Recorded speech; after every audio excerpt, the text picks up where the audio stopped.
সবচেয়ে কম সময়ে মজাদার মুরগির মাংস রান্না করতে চান তাহলে এই রেসিপিটাই আপনাদের জন্য।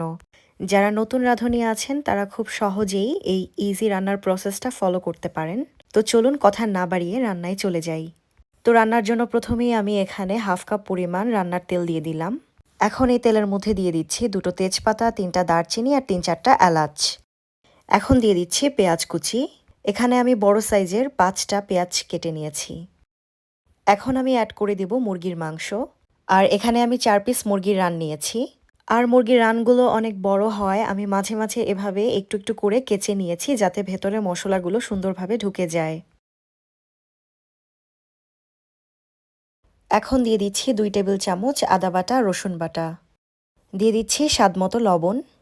এখন দিয়ে দিচ্ছি 1 চা চামচ পরিমাণ হলুদের গুঁড়া, 1 চা চামচ পরিমাণ মরিচের গুঁড়া, দিয়ে দেব 2 চা চামচ পরিমাণ ধনিয়ার গুঁড়া, দিয়ে দিচ্ছি 1 চা চামচ পরিমাণ গরম মশলার গুঁড়া, জিরার গুঁড়া দিয়ে দিচ্ছি 1 চা চামচ। এবারে সব কিছুকে খুব ভালোভাবে একসাথে মিক্স করে দিতে হবে। এবার একটা ঢাকনার সাহায্যে ঢেকে দিচ্ছি। 5 মিনিট পর ঢাকনা উঠিয়ে নিচে নেড়ে দিতে হবে যাতে লেগে না যায়। আর এভাবে 5 মিনিট পর পর উঠিয়ে মাংস নেড়ে দিতে হবে। আমি এখানে কোনো এক্সট্রা পানি ব্যবহার করিনি, মাংস আর পেঁয়াজ থেকেই যে পানি উঠবে সেটা দিয়েই এই পুরো রান্নাটা হবে।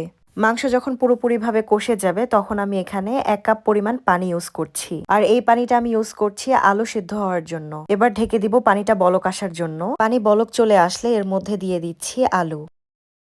এবার আলুগুলো সেদ্ধ হওয়ার জন্য আবার ঢেকে দিতে হবে। আর এভাবে আমি আরও 20 মিনিটের মতো রান্না করব।